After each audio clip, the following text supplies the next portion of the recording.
estamos de vuelta, estamos con el doctor Emanuel Silva. Como les decía, él es especialista en clínica médica y en neurología. Desarrolla su actividad laboral en el Predigma, en la calle Félix de Azara. Y estamos hablando de esto que uno prende la televisión y ve que está, ¿no es cierto?, está casos, testeos, fallecimientos. Bueno, pero hoy queríamos hablar un poco de la parte neurológica del COVID, ¿no es cierto? Y ahora vamos a encarar un tema que no es sencillo, pero yo quiero aprovechar que está el doctor y hablar de algunos temas que preocupan a la gente, ya sea consecuencia de esta enfermedad o no, ¿no es cierto? Pero hay preguntas que nos están haciendo, si esto puede llevar o no a algunos cuadros conocidos como demencia, como trastornos de ansiedad, pánico y hasta Alzheimer, ¿no es cierto? Y como sé que es algo que conoces y las muy finito, me gustaría que nos cuentes un poquito con qué nos podemos encontrar después de esto, ¿no? Claro, Manuel. Sí, y también atrás y fuera de cámara, viste, yo te mencionaba el hecho de que hay personas que están, esto lo aprendemos cada día más en la medicina y esto sirve para todas las especialidades médicas, para todas las enfermedades. No solo se enferma el que tiene una oportunidad, sino el que puede. Y este concepto tiene que ver con que hay una predisposición genética a desarrollar ciertas enfermedades. Y esto lo hablamos con el coronavirus, ¿no? De que hay a veces individuos que son similares, casi como gemelos a nivel genético, molecular, y que frente a la misma exposición viral hacen enfermedades diferentes. Es decir, muchas veces se torna impredecible el curso de una enfermedad y a veces la misma enfermedad se vuelve más agresiva o se vuelve más leve en individuos que también parecen parecidos. Y esto tiene que ver con que sabemos, y esto lo aprendemos día a día, semana a semana, de que hay predisposiciones en cada individuo a nivel genético molecular que los hacen más pasibles de tener una enfermedad u otra.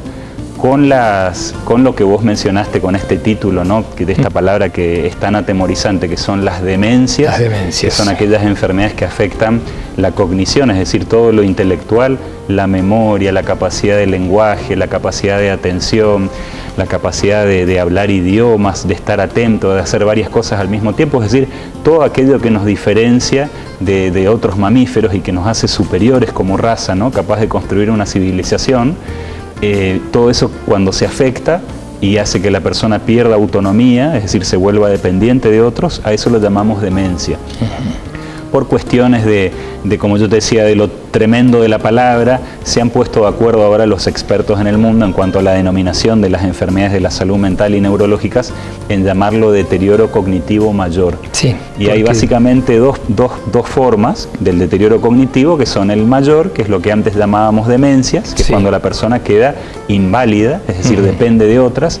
Y existe, y esto es algo bueno que la gente sepa, y que de hecho es muy común, existe un deterioro cognitivo mínimo, que significa no estar normal, pero tampoco tener una demencia.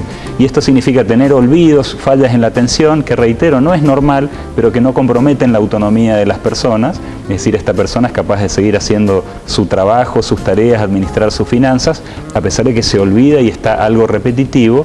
Y por fortuna, las personas que tienen deterioro cognitivo mínimo, lo más probable es que no progresen a una demencia. Es decir, menos de la mitad de los pacientes con deterioro cognitivo mínimo, y cuando digo eso es mucho menos, progresan a una demencia. Y eso es algo que la gente consulta de manera a veces desmedida frente al miedo de esta otra palabra que junto con la demencia es atemorizante, que es el Alzheimer. Que el Alzheimer también, Manolo, vos sabés que aprendemos año a año que lo que antes creíamos que era el paciente original con el cual Alois Alzheimer describe la enfermedad, que se llamaba Auguste Deter, era una mujer de 51 años, que estaba totalmente demente, no podía, había perdido en un lapso de 3 a 5 años la capacidad de hablar, de tener memoria, estaba totalmente discapacitada. Y fuera de ese fantasma, ¿no?, de una enfermedad devastadora que en pocos años puede dejar a alguien totalmente discapacitado, cada vez más sabemos hoy de que ya no hay un concepto de enfermedad de Alzheimer sola. Ajá. Hay Alzheimer de comienzo precoz, antes de los 65 años, que tiene una determinada característica clínica y unos síntomas determinados. Existe una enfermedad de Alzheimer de comienzo tardío y existen otras enfermedades, yo diría especialmente 3, que son muy similares a la enfermedad de Alzheimer y que son un poquito menos agresivas, que son la taupatía relacionada con la edad, la esclerosis hipocampal del adulto mayor, la enfermedad por granos argirofílicos, y así puedo seguir con cada vez más enfermedades diferentes. Se va abriendo un abanico. Que ahora las llamamos Alzheimer, pero sí, en realidad a nivel fino molecular son otras enfermedades y que se comportan sutilmente diferentes y con diferentes niveles de agresividad. Los médicos por el momento en general, tanto los médicos clínicos que ven muchos pacientes con deterioro cognitivo o nosotros los neurólogos, le seguimos llamando a todas estas enfermedades Alzheimer porque al fin y al cabo reciben el mismo tratamiento, que consiste en hacer estimulación cognitiva de la mano de una neuropsicóloga, de la mano de una psicopedagoga, del musicoterapeuta, del terapista ocupacional, es decir, terapias no farmacológicas, y también de la mano de algunos poquitos fármacos, que son esencialmente 4, las drogas que están autorizadas para tratar los síntomas de las demencias, que son las fallas en la memoria, en la atención y en la concentración. Sí. Y que por fortuna ahora, recientemente, que yo te mencionaba, no me sorprendería alguna pregunta de la audiencia en relación a eso, recientemente se ha aprobado la FDA en Estados Unidos y Canadá la primera droga que trataría el problema a nivel molecular del Alzheimer, y que parece ser el inicio de algo que podría ayudar a cambiar la historia de la enfermedad, a pesar de que todavía no hay resultados demasiado alentadores, pero sí la línea de investigación actual es muy alentadora. Y te mencionaba también hoy, Manolo, algo importante, que es también un descubrimiento de los últimos 10 a 15 años, 15 para ser más preciso, que es el hecho de si bien es algo que teníamos alguna noción, a vos posiblemente te suene y a mucha gente de la audiencia seguramente también lo hará, la frase de demencia pugilística, cuando hablábamos de un boxeador. Sí. La historia argentina nos lo demostró. A mí me tocó atender a un famoso boxeador argentino que quedó totalmente demente, sí, con un deterioro cognitivo mayor muy acentuado. Y esto era conocido como demencia pugilística, pero se comprobó en Estados Unidos hace 15 años aproximadamente de algo que no se le prestaba demasiada atención, pero que ahora es algo totalmente demostrado y que se llama encefalopatía traumática crónica, y que es el hecho de que está demostrado que los golpes repetidos en la cabeza, y no solo el impacto directo en el rostro, sino también desaceleraciones bruscas con fenómenos de inercia que hacen que el cerebro golpee contra el cráneo en forma repetida. Por ejemplo, hablo de la violencia familiar, que alguien sacuda a un bebé o sacuda a alguien de la ropa y le grite. En realidad esto del grito me vino a colación, ¿no? Pero el hecho de sacudir la cabeza de alguien puede ayudar a generar deterioro cognitivo y puede ayudar a generar un cuadro grave de deterioro cognitivo si es expuesto como algo repetitivo. Le pasa a algunos deportistas, está totalmente demostrado en la Liga de Fútbol Americano de Estados Unidos. ¿Cómo el fútbol americano, que es tremendo, como se... Si bien tienen mucha protección, vos sabés que en el fútbol americano está permitido todo, es decir, así como en el rugby se taclea de la cintura para abajo, en el fútbol americano se puede agarrar de la cabeza, chocan casco con casco, y es constante que los niños que empiezan a practicar fútbol americano sufran contusiones cerebrales, es decir, conmociones en las cuales tienen un golpe, quedan atontados, le hacen un poquito de viento, le hacían, mejor dicho, un poquito de viento, porque ahora las leyes han cambiado radicalmente en la NFL, en la Liga Profesional de Fútbol Americano, y ese chico después de media hora seguía jugando. Actualmente se sabe que ese chico por lo menos no puede seguir jugando un año hasta que no se demuestre con técnicas avanzadas de resonancia magnética que no ha sufrido algo que se llama daño axonal difuso, y que es el primer gatillo de una cascada inflamatoria que a veces un solo golpe fuerte en la cabeza puede desencadenar. Y vuelvo a lo mismo, en una persona predispuesta, que no hay forma de saber quién está predispuesto y quién no, al menos no hoy, un solo golpe podría provocar que se desencadene una potencial demencia. Y esto la verdad que es un descubrimiento muy importante, porque va a llevar va a hacer que seguramente en el futuro le prestemos mucha más atención a los golpes en la cabeza y a los deportes de contacto, y a tratar de modificar algunas reglas sin ánimo, ¿no?, de romper alguna tradición deportiva, que esto en Estados Unidos se vio mucho, ¿no? Saltó sí, hasta un lobby, ¿no?, de la NFL para tratar de que no rompan la tradición del deporte, y la verdad es que no se trataba de eso, porque había, viste, en la localidad de Pittsburgh, sí, en Estados Unidos, hubo casi una epidemia de suicidios en jugadores retirados de fútbol americano, y esto llevó al descubrimiento de un patólogo, ¿no?, nigeriano, si mal no recuerdo, que vivía en Estados Unidos, que hizo el link. Y vos sabés que esto de la encefalopatía traumática crónica, Manolo, genera a nivel molecular cerebral casi el mismo escenario que ve al microscopio el patólogo cuando mira el cerebro de una persona con Alzheimer. Es decir, las dos proteínas que son tóxicas para las neuronas, que son las proteínas del amiloide y la proteína tau hiperfosforilada, se ven tanto en la encefalopatía traumática como en el Alzheimer. Por lo tanto, esto también habla a las claras de que hay personas que nacen con una predisposición genética, ¿no? Y así esto, y digo, discúlpame, Manolo, yo cuando hablo de genético a veces lo veo con mis pacientes, ¿no? Que uno a la persona le habla de genético y la gente se agarra la cabeza y dice, entonces me lo pasó mamá, me lo pasó papá, se lo voy a pasar a mis hijos, y eso en realidad no es así. Una persona puede tener una mutación de novo, es decir, ser la primera en su linaje, en su historia familiar que tenga una enfermedad genética, y no todas las enfermedades genéticas se transmiten, ¿sí? Eso es otra cosa. Tienen que darse determinadas circunstancias. Claro, aparte, todas las personas de un determinado gen tenemos dos alelos, ¿no? Uno que viene de papá, otro que viene de mamá. Por lo tanto, siempre hay una copia sana de un gen, salvo en algunas enfermedades, ¿no?, que son homocigotas y que ambos genes están enfermos, y ahí es más probable tener una enfermedad. Pero es para llevar tranquilidad también a la gente que no necesariamente esto que yo hablo de que puede existir alguna predisposición genética en determinadas enfermedades, no necesariamente significa que sea hereditario ni que el paciente lo pueda transmitir a su descendencia. Está perfecto. O sea que hay un panorama realmente muy amplio, ¿no? Muy amplio. Un universo, lo del deterioro cognitivo. Sí. Y especialmente, Manolo, es bueno también recordar, y traemos a colación de vuelta las enfermedades de la salud mental, que las enfermedades de la salud mental, especialmente las dos más comunes en la población general, ¿no?, la depresión y el trastorno de ansiedad generalizada, también pueden manifestarse como deterioro cognitivo, y a veces la gente que se muere de angustia y se muere digo metafóricamente, ¿no?, pero que está colapsada por el desasosiego, la tristeza. En el caso de la depresión, la angustia, la imposibilidad de experimentar placer.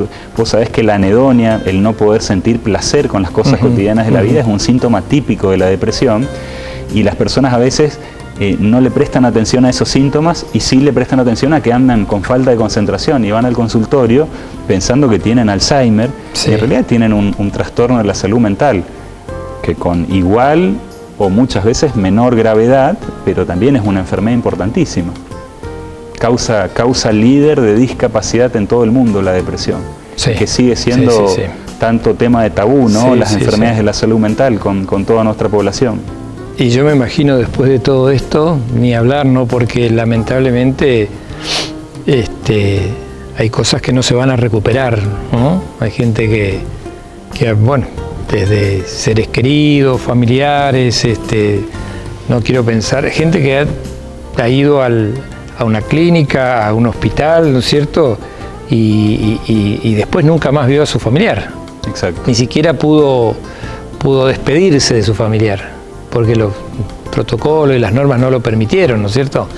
O sea que yo creo que se abre también todo otro universo post-pandemia, que habrá que ver cómo salimos, ¿no? Porque recuerdo que en las últimas, de haber leído, ¿no?, que fueron muy importantes las secuelas post-pandemia, ¿no es cierto?, de las que conocemos, de la gripe española y todas esas que hubieron, la cantidad de gente que tuvo problemas cognitivos, diríamos hoy, ¿no es cierto?, que se suicidaba, que no recuperaba su autoestima, que, en fin, un montón de cosas tremendas, ¿no? Sí, así que podríamos hablar toda la noche de todo esto, pero bueno, vos sabés que el tiempo es, la frase célebre, el tiempo es tirano, y bueno, hay muchas preguntas de nuestra gente que por ahí quiere, así que vamos a la tecnología. Yo te voy a buscar, a ver, Manuel, ¿qué nos podés aclarar algunas cositas que nos mandan? Nuestra gente participa mucho, te cuento, de toda la provincia, del norte de Corrientes, del Paraguay, así que nos vamos a encontrar con gente de todos lados, que nos juntamos los martes a charlar esto, a hacer el programa, ¿no es cierto? Bueno, por ejemplo, comenzamos bien, me dice, soy Claudio, qué grande el doctor Silva. Así empezamos. Bueno, vos sabrás quién es Claudio. Buenas noches, doctor. Muy bueno el programa. Consulta para el doctor Silva. Desde muy chica sufro de dolores de cabeza. Desde muy chica sufro dolores de cabeza y ahora estoy cursando el COVID. Si bien estoy aislada en mi casa, los dolores son tremendamente molestos y muy frecuentes. Me llamo María. ¿Es atribuible a la enfermedad? Es una excelente pregunta, Manolo. Sí, qué bueno que María lo trajo a discusión. Yo hoy no mencioné al dolor de cabeza, ¿no? Que es el segundo síntoma más común por el cual la gente consulta al médico en todo el mundo y que puede generar también enfermedades muy discapacitantes como la migraña, ¿no? Que es una enfermedad muy frecuente. Y está bueno que María lo traiga a colación. La respuesta es sí, es decir, estamos viendo que así como el paciente epiléptico tiene más convulsiones cuando tiene COVID, que el paciente con enfermedad de Parkinson sufre más rigidez, temblor y lentitud en los movimientos cuando sufre la infección, los pacientes que tienen enfermedades que dan dolor de cabeza, como la migraña, el dolor de cabeza tensional, la neuralgia, el trigémino, exacerban también temporalmente, es decir, durante un lapso de tiempo variable, semanas a meses, sus síntomas. Así que puede tener relación con lo que ya sufría de antes y que se haya exacerbado en relación a la infección por el virus. Lo vemos y está ampliamente reportado en el último año y medio en la literatura. Perfecto. No hay que hacer nada en especial, es decir, a la pobre María hay que tratar, su médico de cabecera tiene que tratar de ayudarla para encontrarle por ahí el mejor tratamiento farmacológico, a veces la kinesiología ayuda también, ¿sí? Los kinesiólogos a veces nos dan una mano tremenda con todo lo que es dolores del cuello hacia arriba, así que habrá que encontrarle la vuelta, pero sí puede tener relación. Perfecto. Buenas noches, doctores. Estoy cursando un embarazo avanzado. La pregunta es, ¿puedo recibir cualquiera de las vacunas contra el COVID? Es una pregunta que por ahí le deberíamos hacer nosotros dos también, Manolo, a los infectólogos, ¿no? Sí. Pero sí, en general la recomendación es que sí. Sabemos en todo el mundo de que si tiene 18 años o más, la persona debería idealmente estar vacunada, independientemente de que curse o no un embarazo. El tema es que le llegue la vacuna nomás. Y estas vacunas, que es bueno que la gente lo sepa, porque viste que aún hoy día persisten muchas personas que son antivacuna, ¿no? Desconociendo el rol tan vital que han jugado las vacunas en el avance de la población a nivel histórico. Y es bueno recordar esto que yo mencionaba hoy, de que estas vacunas contra el coronavirus, todas ellas, al no ser a virus vivo atenuado, tienen muchas menos tasas de efectos adversos, son vacunas muy seguras. Exacto. Más allá de que vemos reportes, ¿no? Con la AstraZeneca de algún fenómeno trombótico muy aislado, pero fíjate que agencias tan serias como la EMA en Europa, que es la agencia que regula medicamentos en Europa, en toda la Comunidad Europea, todavía no le ha puesto un stop a esa vacuna, porque realmente no está demostrado que los efectos adversos graves de las vacunas contra el coronavirus sean superiores a los que le ocurren a la población en general, ¿sí? Exacto. Así que riesgo-beneficio totalmente. Sí, el riesgo realmente es ínfimo. Exactamente. ¿Sí? Eso sí, toda la gente, está bueno decirles, esto me pasó a mí, yo no sé si te pasó a vos, Manolo, con la vacuna contra el coronavirus, dan un poco de fiebre, 6 a 12 horas hay que resignárselas a la cama, en algunas personas, no en todas, pero no tiene nada de serio y no es nada comparado contra lo que nos puede pasar si nos infectamos, ¿no? Totalmente de acuerdo. Sí. Excelente programa, doctor Silva. Hemos aprendido muchísimo. Ludmila desde Oberá. Bueno, gracias, Ludmila. Hola, muy buen programa, doctor. Pregunto, tengo 71 años. Mi hijo tiene 16 años y tiene un ligero retraso madurativo, por lo cual dudan en vacunarlo o no. Perdón que se corre.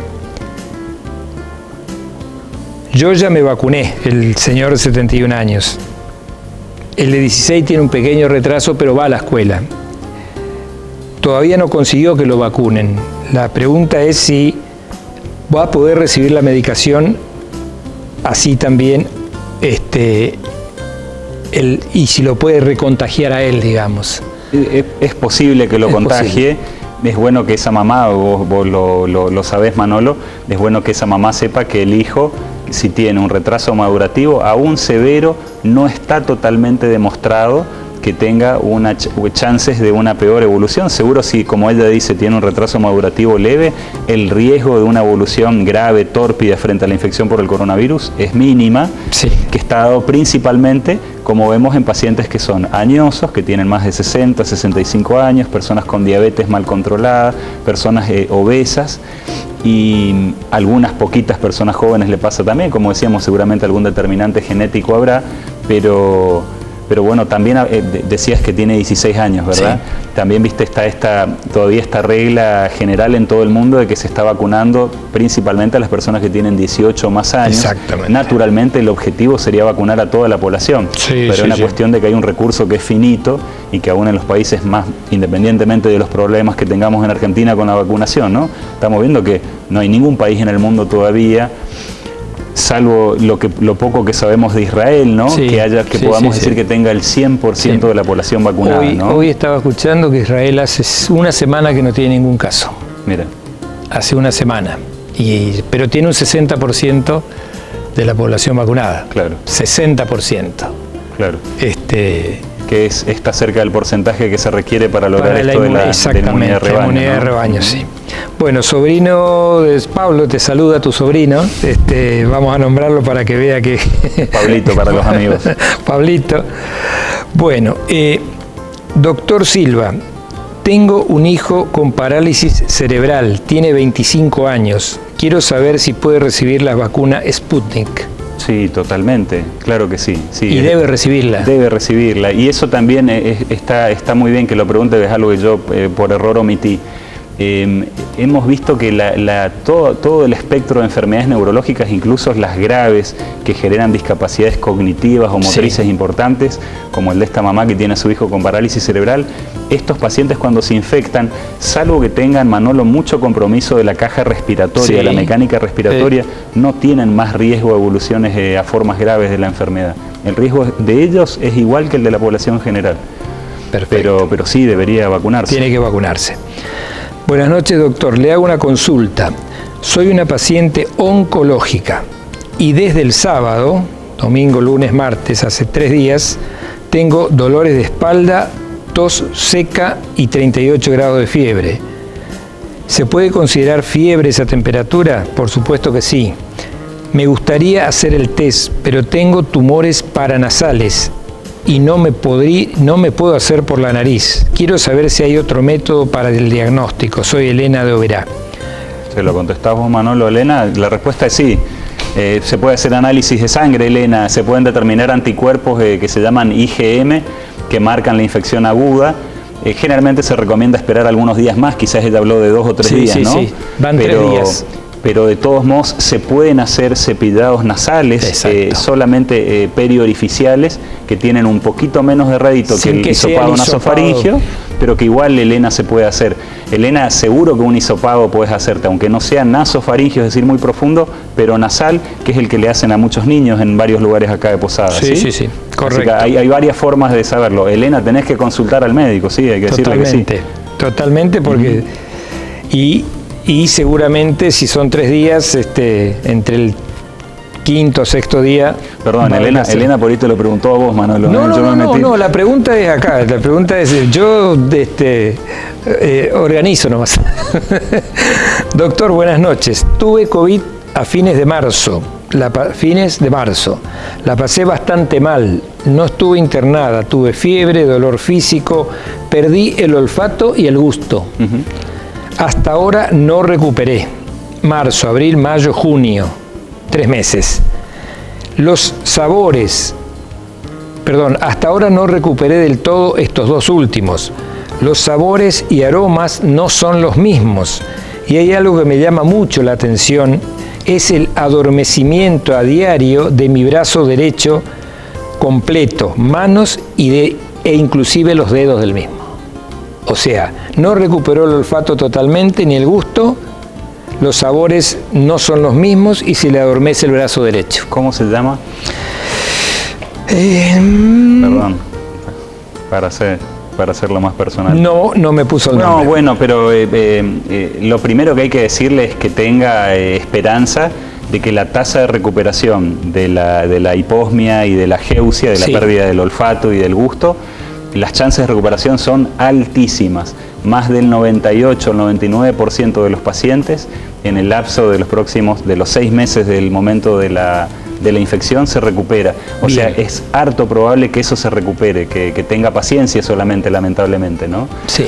En relación a lo del brazo, ya las posibilidades son múltiples. Si ella estuvo internada, por ejemplo, por las posiciones en la terapia intensiva, puede tener problemas cervicales, contracturas, hernias de disco, puede no ser nada más que dolor muscular, habría que verla y examinarla en ese sentido, ¿no? Ajá. Habría que ver si hay signos de algún compromiso neurológico, pero con lo del brazo ya hay muchas más posibilidades que incluso escapan a lo estrictamente neurológico, ¿no? Bien. Sería bueno que el médico clínico de cabecera, o si no lo tiene, que consulte al médico para que la interrogue y la examine, ¿no? Bien. No relacionada con el COVID, pero sí con lo tuyo, dice: al doctor Silva, por favor, tuve una ACV. Me quedé con el brazo y la pierna paralizada y constantemente siento muchísimo frío de ese lado. ¿Es normal que ocurra eso? Claro que no es normal, pero sí puede ser muy común. Hay lesiones, Manolo, y para el paciente, en áreas estratégicas del cerebro, como por ejemplo la corteza del lóbulo parietal o el tálamo, que pueden a veces dar electricidad en el otro lado del cuerpo cuando un infarto, cuando una ACV las lesiona.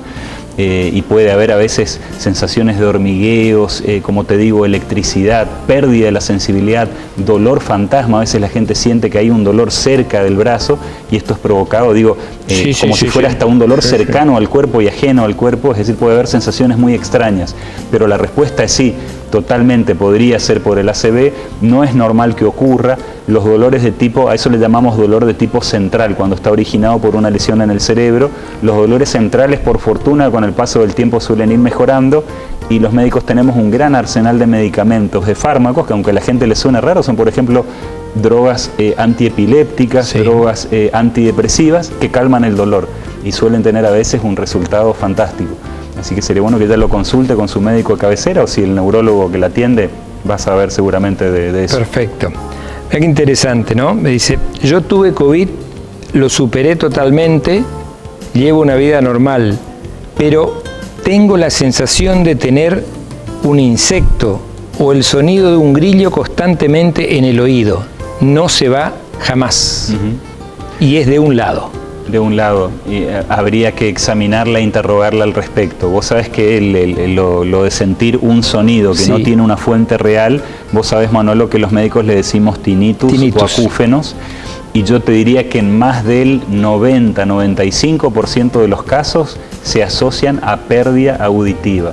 Lo primero que hay que hacer cuando una persona tiene tinnitus, más allá de examinarla, revisarla y ver que no haya, por ejemplo, una lesión evidente en el oído, que a veces puede existir. Yo me he encontrado con insectos adentro de la oreja en gente que consultaba por zumbidos de una semana de evolución. Y lo tenía dentro. Y lo tenía dentro, sí, literalmente.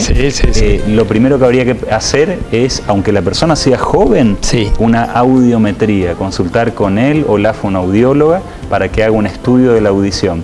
Porque lo más probable, si hay zumbidos en el oído, es que haya algún nivel, aunque sea mínimo, leve, no discapacitante, de pérdida auditiva.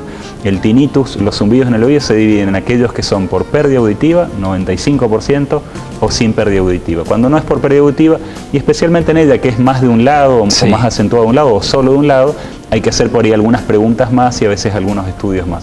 Con altísima probabilidad no sea absolutamente nada grave. Yo ya olvidé la última vez que vi un paciente que consultó por zumbidos y que era algo grave. Por fortuna puede ser molesto, pero casi nunca grave. ¿Sí? Perfecto. Excelente el programa, los estamos viendo desde Puerto Iguazú. Muchísimas gracias. Bueno, buenas noches, muy interesante el programa. Tengo una consulta. ¿Qué pasa con una persona que tiene pánico a las alturas, a tal punto que lo deja quieto, mezclado con vértigo? Esto podría, ya que hablaron de demencia, tomarse como una futura demencia. ataques de pánico. Es una excelente pregunta y abre la posibilidad, Manolo, de muchas preguntas más que uno como médico debería hacerle a esa persona. La respuesta, si tengo que dar una respuesta binaria, ¿no? Sí o no, y la respuesta es no. No suele ser un síntoma común el desarrollo de una fobia, de un miedo no totalmente fundado a algo que en condiciones normales a la mayoría de la población no le generaría miedo. No debería ser ese el síntoma de inicio de una demencia, de un cuadro de deterioro cognitivo mayor. Igual habría que interrogar si eso es nuevo, si apareció abruptamente, si fue apareciendo de a poquito, si hay algún trauma psicológico que lo haya gatillado, si alguien ha fallecido en las alturas. Es decir, como yo te digo, abre la puerta a muchas preguntas que habría que hacerle a ese paciente. Si tengo que dar una respuesta binaria, la respuesta es no, lo más probable es que no. Bien. Quiero saludar al doctor Silva, excelente profesional, persona increíble, profesionales que ya no se encuentran. Saludos de la familia Romero. Bueno, es bueno escuchar cada tanto así alguna caricia al alma, ¿no? Está bueno, debe venir más seguido, Manuel. Bueno, no está relacionada con el tema, pero la vamos a contestar. Buenas noches, doctor. Tengo artritis. Hace un mes que me apliqué la vacuna contra el COVID y desde que me apliqué la vacuna los dolores se han intensificado. Hace 2 semanas que no paran. Y es el lado en que me apliqué la vacuna. Sí, Manolo, hablábamos hoy de términos generales que abren universos de posibilidades. La artritis, vos sabés que es una de ellas. La artritis es la inflamación de una articulación.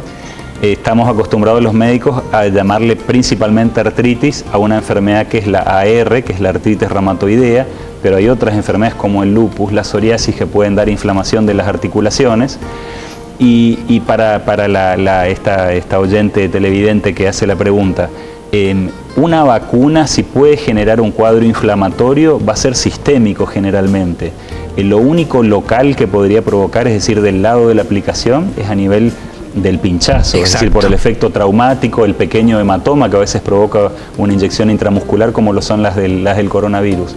No esperaría que la artritis empeore solo en el lado aplicado. Si empeora, cosa que sería poco probable, pero empeoraría en todo el cuerpo. Exacto. Así que yo, si tuviera que decirle algo, le transmitiría tranquilidad. Lo más probable, a pesar de que llevo un mes, como dices, que eso vaya a mejorar y que consulte con el médico que le sigue la artritis, que seguro va a saber aconsejarla bien, pero con mayor probabilidad todo vaya a estar muy bien, por lo que cuenta. Perfecto. Y no sea algo malo, grave o duradero. Bueno, mira cómo te quiere la gente. Saludos al doctor Silva, excelente profesional y persona. Excelente su programa, doctor. Desde Oberá, nuestro afecto, familia Ortiz. A vos también, ¿eh? A ver, de paso, Bueno. Doctores, tengo una consulta. Hace aproximadamente 1 año resbalé en el barro y cuando caí me di un golpe muy seco en la cabeza. Ustedes estaban hablando de golpes directos. En ese momento no me pasó absolutamente nada, pero ahora comienza a dolerme frecuentemente la cabeza, sobre todo si duermo boca arriba. Es como que siento un adormecimiento. Soy Elizabeth y tengo 26 años. Qué buena pregunta la de Elizabeth. Elizabeth, como mencionaba yo hoy, la posibilidad de que ocurra algo malo en el cerebro de una persona con un solo golpe existe. Ahora ya es mucho menos probable que cuando hay muchos golpes repetidos. Y si ese golpe único tiene chances de provocar algo malo, algo grave en el cerebro, va a ocurrir si ese golpe fue contundente. Y para que eso ocurra, vos deberías haber tenido pérdida de la conciencia, haber estado en coma, tener lesiones visibles en las imágenes de cerebro, si es que las hicieron. Si vos me decís que no te dio muchos síntomas, por ahí no se hizo ningún estudio adicional. Y cuando vos mencionás de que hay un dolor de cabeza que ha aparecido ahora, que tiene que ver con algunos cambios de posición, creo que mencionó que le ocurre más cuando está acostada. Lo primero que pensaría yo, o que interrogaría o examinaría, es si no tiene que ver con la columna cervical, que a veces es generadora de dolores de cabeza que cambian con las posiciones. Si hubiera algo malo en el cerebro, Elizabeth, va a doler todo el tiempo. Bien. Bueno, esta la más o menos hablamos. Nos preguntan si el COVID puede ocasionar tinnitus. Tinnitus es lo que decíamos del el grillo. Es una excelente pregunta. Me río porque casualmente es una de las últimas cosas que leía para venir al programa fue esto. Hay reportes, hay que decirle al oyente, es decir, se está describiendo en la literatura científica esto que se cree que el tinnitus, los zumbidos en el oído, podrían ser provocados por el coronavirus. Pero vos sabés, Manolo, que pasa algo que es que por ahí la gente no conoce acabadamente, y que es que la prevalencia, la ocurrencia, para que la gente lo entienda, de los zumbidos en el oído en la población general es tremenda. Sí. Se estima que el 80% de los adultos a nivel mundial sufren de zumbidos en el oído. A menos de la mitad los molesta mucho y les interfiere con la vida cotidiana. Pero es algo tan común como que te pique la piel en algún momento del día tener zumbidos en el oído. Y algunos pacientes se pueden exacerbar en el contexto de la internación. Pero no es algo que esté totalmente demostrado ahora, es decir, no tenemos pruebas de que el coronavirus provoque zumbidos en el oído, no hay pruebas contundentes todavía. Perfectos. Te cuento que siguen entrando. Buenas noches, doctor. A mi mamá se le hormiguea constante. Yo los leo tal cual llegan. Claro, como se los nos cuenta la gente. A mi mamá se le hormiguea constantemente uno de los brazos y se le tuercen los dedos de la mano. Tiene mareos y falta de aire. Me cuesta muchísimo llevarla al doctor, pero si voy, ¿tengo que ir al clínico o al neurólogo? Qué excelente pregunta. Qué dilema. Porque depende del pobre médico clínico, de en qué lugar trabaje, ¿no? Y de cuántos pacientes vea ese día, y depende del neurólogo también. La respuesta igual, con esos síntomas que son neurológicos, un neurólogo con muy alta probabilidad la va a saber ayudar. El tema es que, bueno, somos pocos neurólogos en la provincia, no es fácil acceder en tiempo y forma, ¿no? Sí. A un recurso que está muy limitado. Yo le recomendaría, si está dentro de sus posibilidades, ver al neurólogo, y si, como dice, que le cuesta mucho llevarla al médico, el médico clínico seguro que le va a poder dar buenos consejos y eventualmente discernir si hay que pedir estudios del cerebro, de la columna cervical, basados también en el examen físico, para tratar de ver por qué tiene estos síntomas, ¿no? Perfecto. O sea, la respuesta depende de las posibilidades que tengan, de dónde vivan y dónde puedan ir. Bien. Bueno, doctor, muy lindo el programa, los estoy mirando desde Garupá. Quiero saber si me puedo aplicar la vacuna contra el COVID. Soy Silvia, gracias. Quiero aclarar que tengo diabetes. Con más razón, Silvia. Sí, Silvia.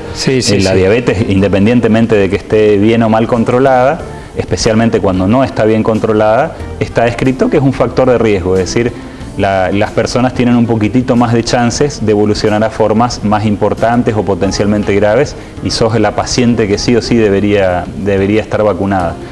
Igual esto también está bueno, Manolo, recordarlo a la gente, ¿no? Viste, hay microbios como el virus del ébola, ¿no? Que cada 5 años genera una epidemia en el África subsahariana, y tiene una mortalidad del 40%, depende del brote, ¿no? A veces más.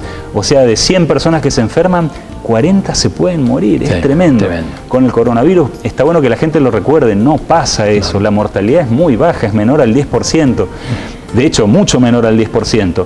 El problema del coronavirus es que ha escalado a niveles pandémicos, hay miles, potencialmente miles de millones de personas que se pueden infectar, y eso hace que colapse el sistema sanitario y trae otros problemas, ¿no?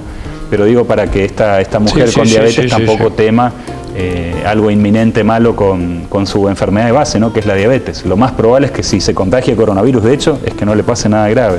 Pero respondiéndole la pregunta, sí, señora, debe vacunarse. Perfecto. Buenas noches, saludos para el doctor Silva desde Jardín América. La consulta es la siguiente: ¿es recomendable hacerse un estudio neurológico luego de padecer el COVID? Saludos, soy Adolfo, Jardín América. Qué buena pregunta, Adolfo. No, la respuesta es no, Adolfo, no estudios. Sí está bueno consultar con el médico clínico.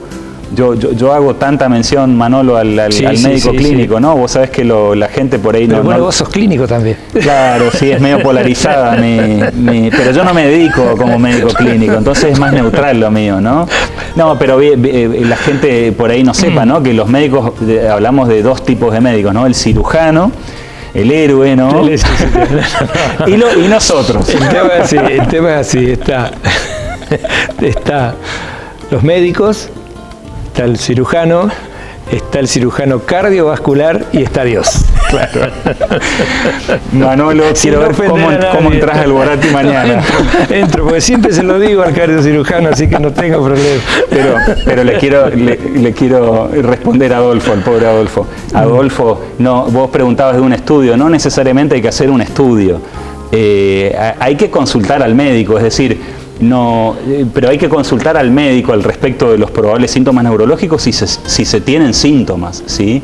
Es decir, si no hay ningún síntoma, el coronavirus no va a aumentar las chances de tener una enfermedad neurológica. Y realmente, en ese sentido, por el riesgo de una enfermedad neurológica provocada por el coronavirus, no hay que consultar, ¿sí? La verdad es que no. Bueno, y yo sabía que esta iba a aparecer. Con esta nos vamos. A ver. O nos van. Tengo a mi hijo con una epilepsia refractaria al tratamiento. Aclaremos que, bueno, el doctor lo va a aclarar que es refractaria. Me han sugerido utilizar el aceite de cannabis. Quiero conocer la opinión del doctor Silva. Y cierro para que... ¿Cuánto tiempo tenemos, Manolo?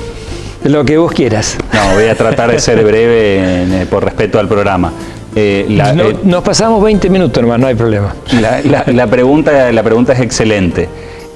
Para que la gente sepa, la epilepsia refractaria, la epilepsia es una enfermedad muy común, no necesariamente grave, en algunos casos puede ser grave y muy discapacitante, por fortuna la minoría de los casos. Es una enfermedad que afecta alrededor del 4% de la población mundial. Como yo le digo muchas veces a los pacientes, de 100 personas en una plaza, 4 tienen epilepsia. Entre 2 a 4 en la Argentina tienen epilepsia. Un poquito menos, un poquito más, depende de la provincia, de las enfermedades que tengan. Y hay alrededor, y esto también es muy variable, de un 10, 20, en algunos países hasta el 30% de esos epilépticos tienen una epilepsia que no responde a la medicación. Cuando una persona tiene epilepsia y se probó una medicación, se probaron 2 medicaciones y sigue teniendo convulsiones, a eso le llamamos epilepsia refractaria, y a ese paciente los expertos, señor o señora que hizo la pregunta, recomiendan actualmente, si ya se le dieron 2 fármacos o más, recomiendan que consulte con un grupo experto en epilepsia para determinar si es candidato o no a cirugía de epilepsia, que eso incluye muchas posibilidades. Es decir, no solo operar una parte del cerebro, sino colocar lo que llamamos un estimulador al nervio vago, que es como un dispositivo parecido a un marcapasos, que va conectado con unos cablecitos cerca del cuello y que a veces genera beneficios extraordinarios para la epilepsia. Y hay que tener en cuenta que el cannabis, de hecho uno de los demás 500 derivados que tiene la planta de la marihuana, que es el cannabidiol, el que llamamos por el acrónimo de CBD, eso es un fármaco, es decir, el cannabis es una droga antiepiléptica más. No ha demostrado superioridad con respecto a otros fármacos, de hecho ha demostrado que tiene muchas interacciones con otras drogas antiepilépticas, es decir, hay que ser juicioso en cuanto a las dosis y las formas de administrarlo. Y por ejemplo, sí ha demostrado beneficio en un grupo pequeño de pacientes con epilepsia que por ejemplo tienen una enfermedad, lo que llamamos una encefalopatía epiléptica que se llama síndrome de Dravet, que ocurre en la primera infancia, un poquito también en lo que llamamos síndrome de Lennox-Gastaut o síndrome de West, que son otras enfermedades que dan epilepsia en los niños, pero por regla general el cannabis es un fármaco más. Siempre merece ser tenido en cuenta porque es una herramienta terapéutica más. Yo lo he indicado mucho, lamentablemente en nuestro país por cuestiones regulatorias todavía no tenemos productos que podamos ofrecerle al paciente en el cual sepamos exactamente cuántos miligramos y qué dosificación exacta tiene el producto que le estamos dando al paciente. Porque mucha gente piensa, Manolo, que tomar el cannabis y ya está, y en realidad nosotros no nos tomamos 50 aspirinas, ¿no? Porque sabemos que nos puede matar. Con el cannabis pasa lo mismo, uno se toma de más y puede tener toxicidad. ¿Y cuántos miligramos tiene esas gotitas que le estamos dando al paciente? No lo sabemos. Por eso muchas veces cuando médicos como yo, que hemos indicado o hemos usado o recomendado a la gente que como esta mamá quizás esté desesperada con un hijo que tiene 10, 20, 30 convulsiones por día, que no pueden tener una vida normal, que se desmaya, se golpea, viven en la guardia. Es imposible describir lo que puede vivir un padre, ¿no? Y Manolo como pediatra lo sabe seguro, que ha tenido más experiencia que yo. es imposible describir el padecer de los padres de un niño con epilepsia refractaria o de un adulto discapacitado con epilepsia refractaria.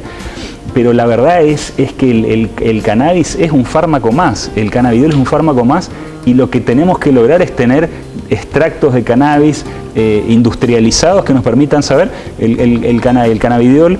Los neurólogos sabemos que podemos usar entre 150 y 300 miligramos por día, y entre esa dosis a veces da resultados extraordinarios, pero no le pasa a todos, y como te digo yo, no sabemos exactamente cuánto tiene un aceite casero.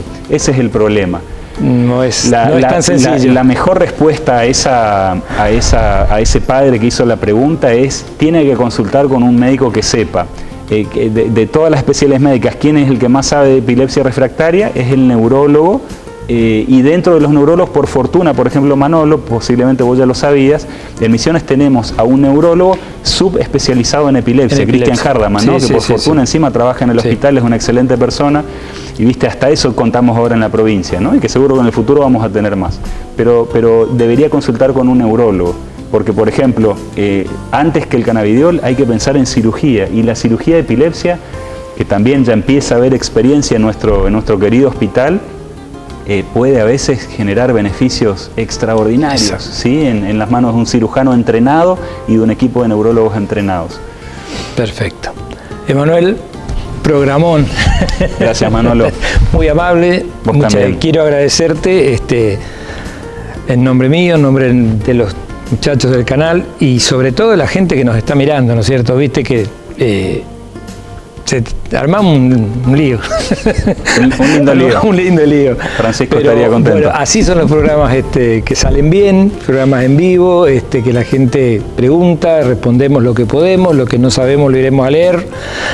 Pero bueno, quería comentarte que te quieren mucho, evidentemente te aprecian mucho.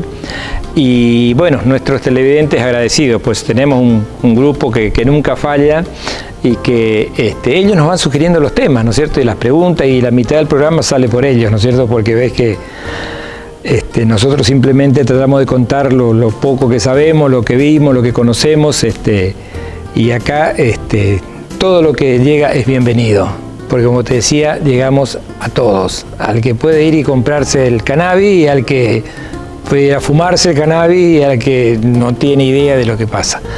Así que desde ya muy agradecido, fue un placer tenerte acá, seguramente nos vamos a volver a ver, hay mucho tema todavía para hablar y han quedado muchísimas preguntas pendientes, así que bueno, recuerden que este programa lo pueden volver a ver el sábado a las 13 horas por Canal 2, como siempre, y nosotros nos vamos a ver nuevamente, si Dios quiere, el martes que viene, puntualmente a las 9:05 de la noche, con un tema de interés general por la salud y el bienestar de nuestros niños, adolescentes y nuestros adultos mayores.